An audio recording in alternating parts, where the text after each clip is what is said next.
অন্যের জন্য শুভ কামনা করলে এটা ফিরে নিজের দিকে আসে, এটা খেয়াল রাখেন। এটা একটা লাইফ হ্যাকস শেয়ার করতেছি, আজীবন কাজে লাগবে। অন্যের জন্য যেটাই ভালো কামনা করবেন এটা ঘুরে আপনার দিকে আসবে। অনেকে বলে হুজুর ওর জন্য দোয়া করে আমার কি লাভ?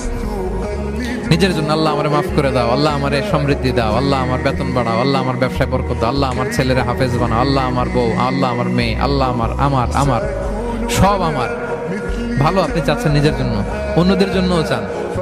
আল্লাহ আমার সব ভাইদেরকে মাফ করো, আল্লাহ আল্লাহ আমার গোটা মুসলিম উম্মাকে তুমি বরকত দাও, কল্যাণ দাও, নেতৃত্বে আসার তৌফিক দাও, আল্লাহ সবাইকে সুস্বাস্থ্য দাও। এটা ফিরে আপনার দিকে আসবে।